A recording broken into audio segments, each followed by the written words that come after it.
Hi, my name is Phil. I'd like to come out politics. In this video, I'd like to discuss the horrific reports based on a leaked document that shows that the mistake made with care homes earlier this year is being repeated this autumn. But first, if you'd like to be notified of daily news and politics, please subscribe to the channel and click the bell notification icon. So, as the pandemic was beginning to bite in the UK earlier this year, the Conservative government had a problem. They'd been ransacking the NHS over the past 10 years to the point where it wasn't even fit for normal purpose. Last winter, before we even had a single case of coronavirus, hospitals were so overwhelmed that it was just a case of people being dumped onto trolleys in corridors because there weren't enough beds. And then sometimes there weren't enough trolleys either. There was no way that a healthcare system with so little capacity could possibly cope with a major outbreak. But it had to, for the very political survival of the government. People in this country prize the NHS. I know it doesn't seem like that from the outside when people keep voting in governments that do it such damage. The government are, of course, stealing the NHS from the people, but they mustn't be caught doing so. They're very good at turning people's attention away from it. They must only be found out once it's done and too late to do anything about it. So the NHS had to cope. They couldn't have the opposition being able to say the reason it didn't cope is because of your 10 years of failure. They had to say, no, the NHS is robust. We have looked after it. Now, the government solution back in March and April was the opening up of the Nightingale hospitals. So this is repurposing other spaces to set up emergency hospitals. Sounds fine. Sounded like a really good idea. But we didn't have the medical staff to run them. So in reality, they weren't really in use. You put a few people in them just to show that they would work, and that was it. It was nothing more than a PR exercise, and they were never actually used. The real solution, under the bonnet, was emptying beds of elderly patients. The government ordered the discharge of patients back to their homes, including care homes, of course, as soon as possible, without the need for a negative COVID test. Now, the result, of course, was that lots of patients who had COVID just didn't have a test for it. They may have been asymptomatic. They may even have had symptoms, but because they weren't given a test, you wouldn't know. These people were thrust into care homes. Now, this is, of course, is where you've got lots of vulnerable people, and they were going to be bound to come into contact with the illness. And it was, as you might expect, absolute carnage.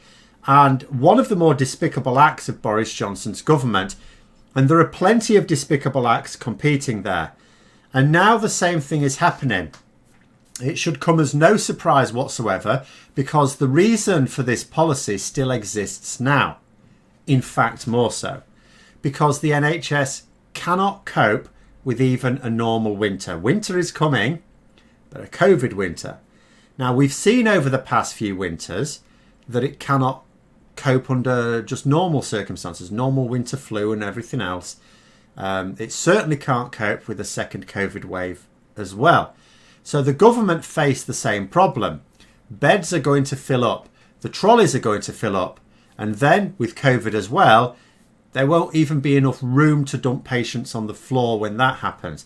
So they're going along with their idea of emptying beds with all haste, quick turnaround, get people in, get people out. So you move the problem on somewhere else. So as soon as a patient can be discharged, the leaked document shows that they will be in care homes within 2 hours. This includes COVID positive patients. So now we're not just talking about patients that might have COVID. We don't know, we haven't tested them. We're even talking about ones where we know they have COVID. They have had a test and it's positive. This person has COVID. Into the care home they go. Now, Channel 4 News, who saw the document, these are the ones who broke the story, interviewed a Professor Adam Gordon, who's a medical expert in the care of the elderly, who said that the discharging of patients from hospitals to care homes was accelerated and escalated earlier this year, and that it could happen again when you look at the government guidance, because that has been changed recently.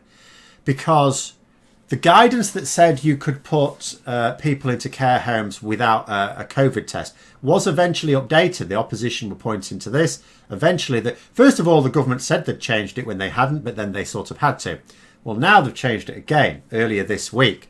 And now what the guidance says is that care homes in England should prepare to accept COVID positive patients from hospitals.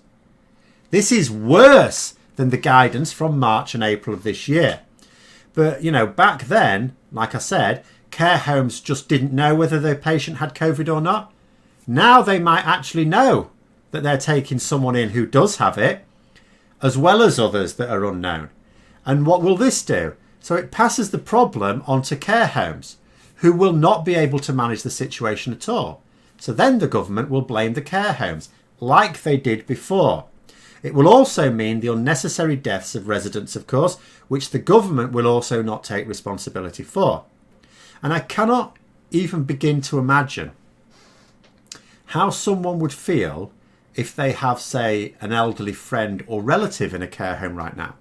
Or if they are in a care home right now and are paying attention to what's going on. It must be like waiting for the apocalypse. And the same article noted that in Scotland, by way of comparison, a patient has to test negative for COVID twice before being allowed into a care home. They're making absolutely certain. Seems to be the guidance there. Here, don't need a negative test at all. Could even be positive. Don't care. Care homes can sort it out. But of course, care homes can't sort it out. Professor Gordon made it clear that a care home, we shouldn't need to be told by a medical expert, but just in case we did, a care home does not have the facilities that a hospital does for keeping infected patients away from others. It's just not possible. And it will be worse over the next few months. It has to be. Like I said, the way the government dealt with the issue of stopping the NHS melting down will not itself work this winter, because this winter we'll have winter flu mixed in. That's always puts a lot of strain on the NHS. We'll have people just getting ordinary coughs and colds, which normally you would just self-medicate for or just leave it until it sorted itself out. Now, anytime anyone gets like a persistent cough, I get persistent coughs now and then, quite prone to them. When I do get them, they tend to last a while as well. Now, in a situation like that, I can't just go, I've got a cough and chuck the lockets down my throat and the hot lemon. I'm going to have to think this might be COVID. So people are going to have to take more precautions than they normally would for what will... And most of the time it will just be a cough or a cold or something like that. We also have NHS staff who have exhausted themselves over the first wave. Exhausted. Remember what that word means. That means they can't just raise themselves back up to that level. They're knackered. They haven't had a rest. And then there were the treatments for other things that had to be put off because doctors and nurses who would normally deal with other things were seconded to deal with COVID. There's a little bit of a backlog there that's, they're trying to clear up. Now, are those treatments going to be suspended again to make the whole thing work?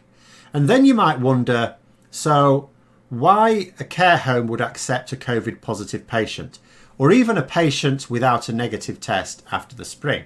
Because if you look, people keep pointing, well, if you look at the guidance, it says they can refuse them. And sure enough, it does.